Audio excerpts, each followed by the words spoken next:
திரு ஸ்டாலின் அவர்கள் இதெல்லாம் கண்டுக்கல, உடனே வெளிநாடு போயிட்டார். எதுக்கு? தொழில் முதலீட்டு ஈர்க்கிறதுக்கு. தொழில் முதலீட்டை ஈர்க்க போகல, இங்க செய்த ஊழலில் கிடைக்கின்ற பணத்தை தொழில் முதலீடு செய்ய போயிருக்கார். அதுதான உண்மை. அங்க போய் தொழில் முதலீட்டு ஈர்க்க போனா பரவாயில்ல, பாராட்டலாம். இன்றைக்கு இந்தியாவில் எத்தனையோ மாநில முதலமைச்சர்கள் வெளிநாடு போறாங்க, அந்தந்த மாநிலத்துக்கு தேவையான தொழில் முதலீட்டு ஈர்ப்பதற்காக போறாங்க. தமிழ்நாடு முதலமைச்சர் இப்ப ஜெர்மனுக்கு போயிருக்கார். இன்றைக்கு காலையில் பத்திரிகையில் பார்த்தீங்கன்னா 3200 கோடி தொழில் முதலீட்டு ஈர்த்ததாக பத்திரிகை செய்தி. இதுல என்ன வேடிக்கைனா, ஏற்கனவே அனைத்து இந்திய அண்ணா திராவிட முன்னேற்ற கழக ஆட்சிக்கின்ற பொழுது 2 தொழில் நடந்துகிட்டு இருக்குது. அந்த 2 தொழிலையும் அவர்கள் விரிவுபடுத்துறாங்க. அந்த விரிவுபடுத்துறத ஜெர்மன்ல போய் புரிந்துணர்வு ஒப்பந்தம் போடுறாங்க. எவ்வளவு பொய் பாருங்க. ஒரே ஒரு நிறுவனம் தான் 1000 கோடியில புதிதா தொழில் அங்க செய்வதற்கு புரிந்துணர்வு ஒப்பந்தம் போட்டிருக்காங்க. 3 நிறுவனம் புரிந்துணர்வு ஒப்பந்தம் போட்டதா செய்தி. அதில் ஏற்கனவே 2 நிறுவனம் அனைத்து இந்திய அண்ணா திராவிட முன்னேற்ற கழக ஆட்சியில் தொழில் தொடங்கப்பட்டு நடந்துகிட்டு இருக்குது. அவர்கள் அந்த தொழிற்சாலையில் விரிவு செய்கிறாங்க. அதற்கு போய் வெளிநாட்டில் போய் புரிந்துணர்வு ஒப்பந்தம் போடுறாங்க. இப்படி மக்களை ஏமாற்றி தொழில் முதலீட்டை ஈர்ப்பதாக சொல்லி வெளிநாடு போய் முதலமைச்சர் ஒரு பொய்யான செய்தியை வெளியிட்டு இருக்கிறாங்க. அது மட்டும் இல்ல, அனைத்து இந்திய அண்ணா திராவிட முன்னேற்ற கழக ஆட்சிக்கிற போது இதே புரட்சி தலைவி அம்மா அவர்கள் சென்னையிலே முதலாக தொழில் முதலீட்டார் மாநாட்டை நடத்தி சுமார் 2,42,000 கோடி தொழில் முதலீட்டு ஈர்க்கப்பட்டது. 98 புரிந்துணர்வு ஒப்பந்தங்கள் போட்டாங்க. அந்த புரிந்துணர்வு ஒப்பந்தங்கள் எல்லாம் இப்பொழுது நடைமுறைக்கு வந்து அந்த தொழிற்சாலைகள் எல்லாம் இன்றைக்கு இயங்கி இருக்கின்றது. அதுல தான் வேலை வாய்ப்பு கிடைக்குது. அதே போல அம்மா வழியிலே வந்து அம்மாவுடைய அரசாங்கம் 2019ஆம் ஆண்டு ஜனவரி மாதம் தொழில் முதலீட்டு மாநாட்டை நடத்தி சுமார் 3,05,000 கோடி தொழில் முதலீட்டு ஈர்க்கப்பட்டு 304 புரிந்துணர்வு ஒப்பந்தம் போட்டோம். அதுவும் பல தொழிற்சாலைகள் பயன்பாட்டுக்கு வந்தது. அதுல இளைஞர்கள் வேலை வாய்ப்பு செய்யறாங்க.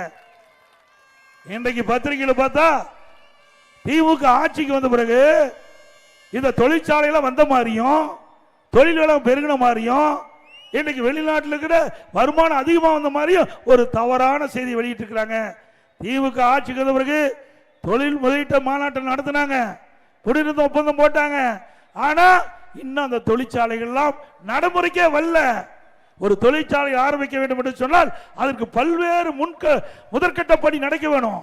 வர 3-4 வருஷம் ஆகும். அப்புறம் தான் அந்த தொழில் நடைபெறும். ஆனா திமுக ஆட்சியில அவர்கள் போட்ட புரிந்துணர்வு ஒப்பந்தம் ஒரு 10% கூட நடைமுறைக்கு வரல. ஏற்கனவே அனைத்து இந்திய அண்ணா திராவிட முன்னேற்ற கழக ஆட்சியில புரிந்துணர்வு ஒப்பந்தம் போட்ட தொழில் தான் இன்றைக்கு நடைமுறைக்கு வந்து பயன்பாட்டுக்கு வந்து அதனால பொருளாதாரம் தமிழகத்தில் உயர்ந்திருக்குது, வேலை வாய்ப்பு இளைஞர்களுக்கு கிடைத்திருக்குது. இதுதான் யதார்த்த உண்மை. அத்தனையும் பொய். இன்றைக்கு பத்திரிகை திறந்தாலும் சரி, ஊடகத்து வந்த செய்திகளும் சரி, அத்தனையும் இன்றைக்கு பொய்யான ஒரு அறிக்கை விட்டு விளம்பரம் தேடுகின்ற அரசு விடியா திமுக அரசாங்கம். அதோட இன்னைக்கு திராவிட முன்னேற்ற கழக ஆட்சியில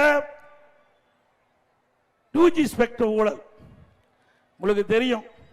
அந்த கொடி பறக்குது இல்ல, தமாக கொடி பறக்குது இல்லைங்க, அது எதனால பறக்குது? காத்துனால தானே பறக்குது. காத்த கண்ணுக்கு தெரியுதா? தெரியல.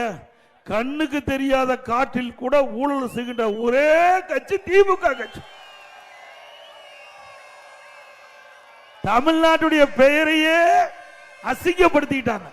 இந்த இலாக்காவுடைய அமைச்சர் சுமார் 1,74,000 கோடி 2G ஸ்பெக்ட்ரம் ஊழல் இன்றைக்கு நாடு பூரா பரவிட்டது. தமிழ்நாடு மட்டும் இல்ல, இந்தியா முழுவதும் இந்த திமுக காரணால நமக்கு மிகப்பெரிய கெட்ட பேர் தமிழ்நாட்டுக்கு ஏற்பட்டிருக்குது. விஞ்ஞான முறையில் ஊழல் செய்கிறாங்களா? இதுதான் விஞ்ஞான முறையில் ஊழல் செய்வது. கண்ணுக்கு தெரியாத காற்றில் கூட ஊழல் செய்கிற ஒரே கட்சி திமுக கட்சி என்பதை இந்த நாடறியும். அப்படிப்பட்ட கட்சி மீண்டும் ஆட்சிக்கு வர வேண்டுமா? செய்திகளை உடனுக்குடன் தெரிந்து கொள்ள கீழ்கண்ட கேபிள் மற்றும் டிடிஎச் நெட்வொர்க்குகளில் எம்நாடு செய்தி தொலைக்காட்சியை காணுங்கள். பாதகம் செய்பவரை கண்டால் நாம் பயம் கொள்ளலாகாது பாப்பா. மோதி மிதித்து விடு பாப்பா, அவர் முகத்தில் உமிழ்ந்துவிடு பாப்பா. அண்மை செய்திகளை உடனுக்குடன் தெரிந்து கொள்ள இணைந்திருங்கள் எம் நாடு தொலைக்காட்சியுடன்.